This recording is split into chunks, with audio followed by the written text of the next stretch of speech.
Hola Eduardo, muchas gracias por Hola, compartir. ¿Cómo estás? Muchas gracias por compartir este espacio con nosotros.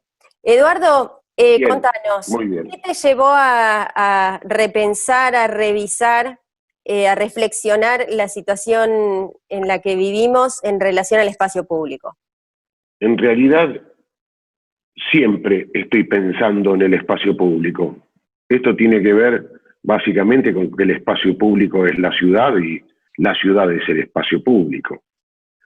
Es prácticamente nuestro ámbito y escenario para desarrollar la disciplina, con lo cual siempre está latente la revisión permanente de estos temas. ¿Qué pasa con esta pandemia que nos ha hecho tan vulnerables?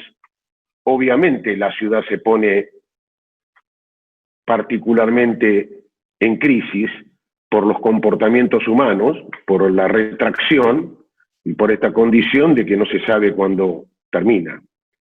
En ese sentido, la revisión del espacio público, yo lo veía en tres cosas que me parecen muy importantes porque conectan la arquitectura con esto del virus. Yo particularmente en esta condición vulnerable soy relativamente optimista. Creo que para adelante hay que pensar una pospandemia donde no solamente haya que descubrir el tema de la vacuna, sino que haya que pensar y poder operar en términos del Estado y las multidisciplinas, las universidades y todos los organismos, repensar esto que está tan en el aire hoy en día. Ahí a mí se me ocurrían tres cosas. Que la pandemia visibiliza verdaderamente que la disciplina no ha podido visibilizar, porque ha generalizado condiciones del territorio, que el distanciamiento social finalmente es el vacío de la arquitectura, es donde nosotros operamos este distanciamiento, y que el confinamiento lo que ha demostrado es la revalorización del espacio público. La gente tiene necesidad de las plazas, tiene necesidad de un montón de actividades que están afuera. Entonces uno ahora ve con claridad la necesidad de vivir la ciudad en toda su intensidad. Estos tres aspectos parten de consideraciones del siguiente tipo. Esto de la visibilización de la pandemia plantea una cuestión que está en todos los medios, que tiene que ver con ciudad y con urbano, provincia despoblada, territorio desigual. Toda esta cosa está puesta en los medios de una manera donde en realidad el tema de los barrios populares o las villas ha calado hondo. Ahora está claro de que hay verdaderamente una crisis estructural, y en ese sentido me parecía importante esto de que la pandemia visibilizó lo que nadie pudo en realidad desde las disciplinas, en términos de generalizar conceptos. La segunda cuestión que me parece importante es que esto del vacío ha planteado temas que tienen que ver con la medida. Y la medida también es una herramienta de la arquitectura. Y básicamente esto de decir 1 metro son 2 metros, hace que uno tenga que pensar que a futuro el proyecto de los espacios públicos parten de 2 metros, de las formas de vincular lo que no se vincula. Y el tercer caso de la cuestión esta del confinamiento es tan obvio como que no es necesario desarrollar demasiado. La cuestión de que en realidad la gente está recluida, forzosamente recluida, y que entonces después cuando aparezca el aire, va a vivenciar realmente la necesidad que muchas veces no está consciente. Esto de el espacio y la política, el espacio público y la política, yo lo planteo como una revalorización de la condición de la búsqueda de mecanismos que nos puedan vincular para trabajar e investigar sobre la verdadera condición de la densidad, por ejemplo, poblacional, las formas de separar la especulación financiera que ha hecho crecer las ciudades de manera muy anómala y reconsiderar entonces algo vital que es la planificación urbana y territorial. Este es el concepto básico de la condición y que parte de un concepto que se complementa, que es la sociabilidad. Hoy también se comprende que es necesario los contactos humanos, que es necesario que la gente como hombre gregario convivan, y esto ha llevado a reconsiderarlo también. Por eso yo soy optimista, porque creo que en carne propia se vive una condición que revitaliza las disciplinas del hábitat.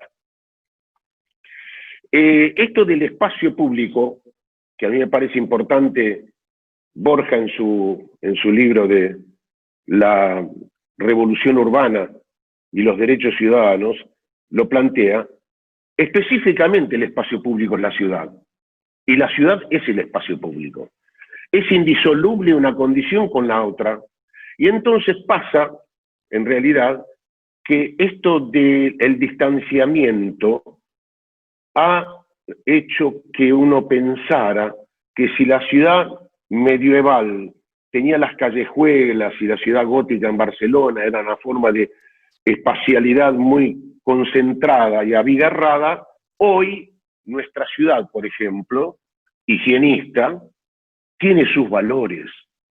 Hoy se revaloriza la condición de la ciudad de La Plata. La ciudad de La Plata te permite los 2 metros claramente en una de sus calles.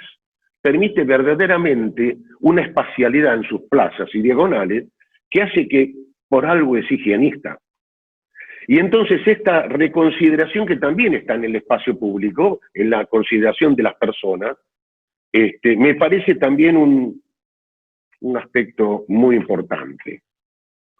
Con respecto al vacío, que era el segundo punto que planteaba como una manera de que el distanciamiento produce esto de los 2 metros, es finalmente la herramienta fundamental de la arquitectura.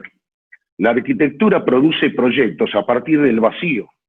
Entonces, este redimensionamiento de la medida y del espacio público y del hábitat en general, bueno, marca un momento donde la abstracción de este vacío se traduce en una realidad concreta. No hay, y esto es para los chicos de la facultad, no hay nadie que para adelante tenga parámetros que son los que hasta ahora se utilizaron, porque el distanciamiento y las formas de vínculo cambian, y entonces cambia la conceptualización del vacío y por ende del proyecto. No estamos hablando de la vivienda doméstica, porque obviamente el tema de la vivienda o de los equipamientos más pequeños quizá no se correspondan con este redimensionamiento. Pero es obvio que esta pandemia va a pasar, pero también es obvio que habrá que recordarla porque posiblemente haya otras. Y en ese sentido me parece importante tenerlo en cuenta. Y como último aspecto, que fue parte de lo que se me dieron como 3 puntos que tenía que ver con, y que es lo más complicado, son los espacios multitudinarios, los vínculos entre personas cuando son multitudes. Obviamente, esta realidad de fútbol sin público o de, en todo caso, pensar cómo se canalizan las grandes multitudes en los aparatos existentes, es todo un tema. Pero a mí particularmente me interesaba revalorizar una cuestión que tiene que ver con cómo juzgamos la globalización.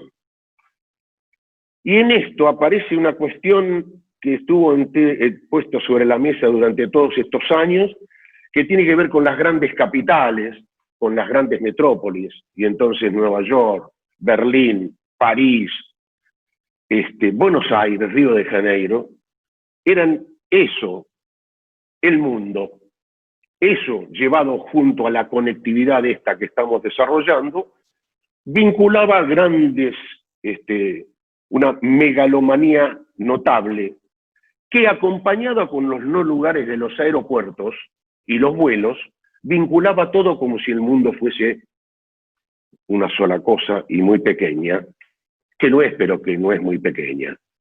En ese sentido, yo creo que también va a haber que pensar una revalorización de lo local, de la escala más adecuada, de lo más doméstico, de aquello que es lo más importante, que esa sociabilidad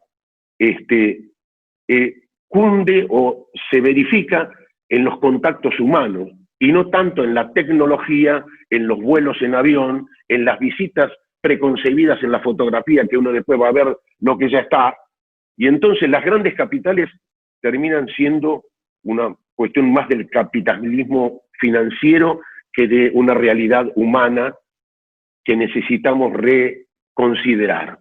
En ese sentido me parecía importante, no sé si con esto me paso en el tiempo, pero me parecía importante marcar porque esto de los nuevos proyectos, claro, tiene que ver con cómo vamos a diseñar las torres ahora, cómo vamos a hacer proyectos de parques y espacios con actividades como estadios, auditorios, cines o lo que fuere, o lo mismo shoppings, cosas paradigmáticas como el otro día que vi por televisión que en México habían dejado habilitar el shopping para que entren los autos y entonces dentro de lo que era la peatonalidad interior de los shopping circulaban los autos para poder vender desde el auto.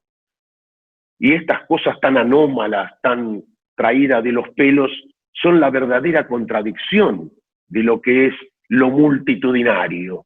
Y eso me parece que es el otro aspecto que hay que considerar. Finalmente, esto de repensar el espacio público de la pandemia tiene estas herramientas nuevas. Son nuevas herramientas que entusiasman, que ponen optimismo y que nos lanzan hacia adelante verdaderamente en la revalorización del proyecto como tal. Esto tiene que ver con las escalas, tiene que ver con los contenidos, tiene que ver con la ciudad, tiene que ver con el espacio público y básicamente tiene que ver con el proyecto. Qué bueno, me quedé con esta idea que vos planteaste, el metro, que pasa a ser dos, es decir, el cambio de medida y cómo el metro, que para nosotros era lo mejor, de pronto el metro pasa a ser peligroso. Claro, exactamente. Se transforma en un elemento de peligro, pero esta idea, este enfoque que vos le das es muy bueno, de que en realidad el metro pasa a ser peligroso, pero es un gran espacio de oportunidad. También este peligro nos pone ante una situación de muchas oportunidades.